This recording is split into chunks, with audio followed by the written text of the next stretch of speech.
SwirlyCast, the only audio show that can be enjoyed by humans and yokai alike, and is the subject of not having enough Japanese things in the show.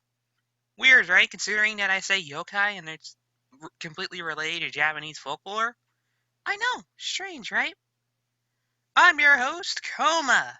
Happy you decided to spend a few minutes out of your day to come hang out with us. And with formalities out of the way, what are we talking about today? I just realized that I'm a poet. But today we're going to be heading to the 3DS so that we can talk about one of my favorite rhythm games ever, Project Mirai DX. Now, if you're all unfamiliar, if you couldn't tell by the title card and the thumbnail, this is a Hatsune Miku game released on the 3DS and is a combined version of two games that were exclusive to Japan, but did get a worldwide release in the form of DX. So let's go ahead and talk about, a little bit about the game, and then we'll go ahead and talk about what I like about it. If you all are unfamiliar with the Hatsune Miku games, they are developed by Sega, and they are rhythm-based button mashing games. And a cool thing is that they all have licensed songs developed by creators in Japan. So like very popular Vocaloid songs by the six main Vocaloids, Miku, Len, Rin, Mako, Kaito, and Luca. And that's just pretty much the series. There's been a ton of games ever since the PS3, I'd like to say. And I haven't played all of them myself, but I did play the one on 3DS, and I did try the one on Switch, which I definitely do want that game at some point, because I do want to get back into the series, because it is pretty fun. But that isn't about Project Diva MegaMix, this is about Project Mirai, and the differences between the two are a little bit noticeable, I'd say. So, Project Diva, if you all are unfamiliar, has buttons flying around the screen, and you gotta match them when they come over to their points. So, if you if a triangle button is flying around, you gotta press the triangle button, and so on and so forth. Mirai does things a little bit differently, especially after Mirai 2, because in Japan, the first Mirai game had a very different control scheme, and the second game and Deluxe used the same one. So we're going to talk about the 1 and 2 in Deluxe. So, in 2, the buttons are flying along a track, and you gotta match them, whenever the circle leads up to that point. So, when an A button press is on the track, you just gotta press the A button, and it's so on and so forth. It's fun, it's very addictive, and it's definitely a good entry point if you are wanting to get into the Vocaloid series of games, and yeah, Mirai is just really good in that regard. Of course, a rhythm game wouldn't be complete without having a good list of songs, and it just so happens that that Project Mirai DX has some of my favorites. Of course, if you all know me, I dig Senbon Sakura a lot.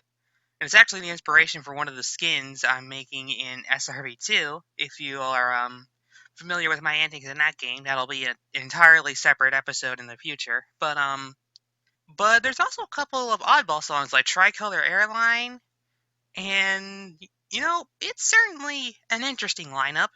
Of course, you got very famous songs, like I said, Senbon Sakura, in the first two chapters of the Story of Evil, the Daughter of Evil and the Servant of Evil. And you have, one of the first songs ever written, My Time, or Watashi no Jakam. And it's a really solid lineup. They're all really catchy, they get stuck in your head. It's really fun to mash to. It's kind of why I love rhythm games, because even though I haven't played a whole lot of them, I have loved what I played of rhythm games. And Project Mirai is my favorite rhythm game, just straight up. It just has a lot of really good stuff about it. I love it. I love it. I love it. Love it. Love it.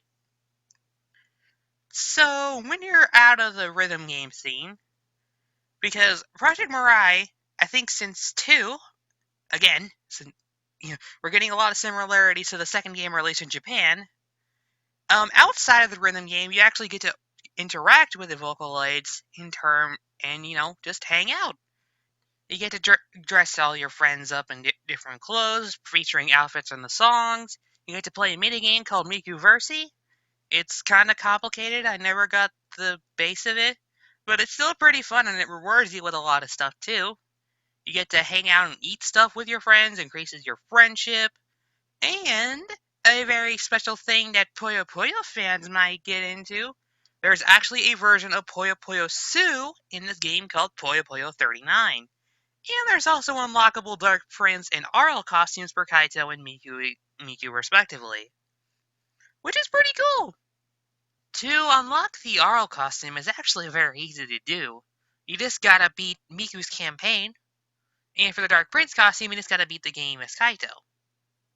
Like I said, it's very simple to do. It's just a generally fun thing that you can do whilst just, relaxing and doing other things. When you turn on the game, you don't have to play the rhythm game. You get to just hang out and do a bunch of other stuff. But it is a good thing that you need to play the rhythm game because it is the main method, that'll let you get points. And those points can be used to purchase the different outfits, buy different snacks, get different furniture items, and is the only way that you're able to get 2 special apartment areas. You get to unlock different areas such as the penthouse and the resort. The penthouse is definitely the most expensive out of the 2 in terms of, just the fees that keep bouncing up. Because it's a weekly fee and it's like 20,000 points, I'd like to say.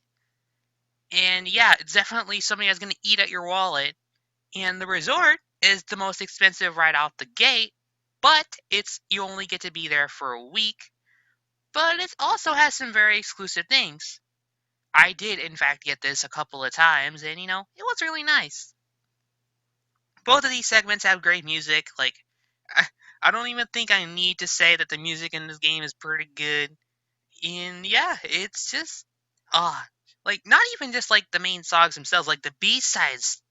I definitely recommend looking those up because I think they all are available in a single playlist, and all of them sound really nice. If you like techno, straight up, you're gonna love this game's B-side soundtrack. Aside from Japonica, which is, classic Japanese. I do appreciate, because I am a fan of Japanese culture. I know, feel the American talking about Japan? Yeah, why? What's up? That came out super awkward. But the point is, it's just a really solid game altogether here. Is it perfect? By any means, no. Some of the songs can get pretty agonizing. The skeleton song. I don't remember the English translation name, but I don't not like it at all. And it can get a little frustrating in the Puyo Puyo mode, but hey, it's classic. It's the standard. I set it on very hard so that I can practice for the Puyo Puyo Let's Play. It's... yeah. One cool thing to note, though, if you're a fan of SRB2 card, I know I talked about this in the last episode too, so I'm just gonna briefly mention it here.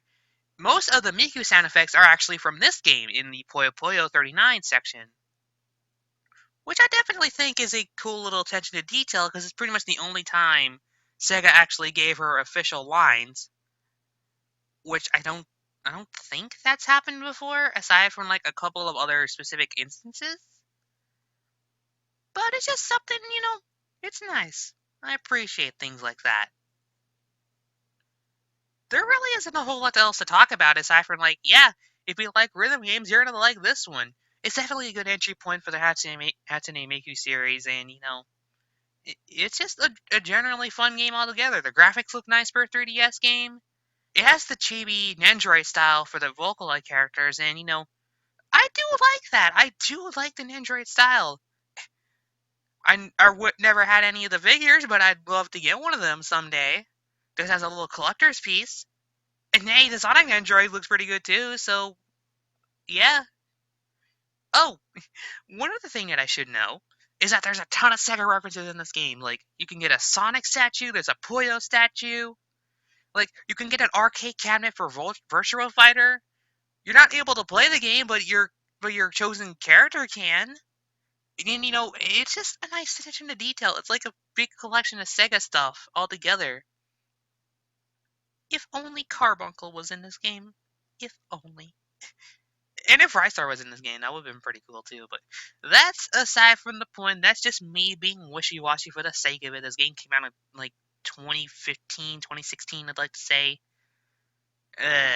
There wasn't much doing it back then. But I think that's where we're going to be calling the episode for now. Overall, I like the game quite a bit. I definitely recommend this one. And yeah, this has been Koma, and ladies and gents, and NBs, we do not exclude on this channel. Thank you for tuning in to this episode of the SwirlyCast. Until next time, bye bye!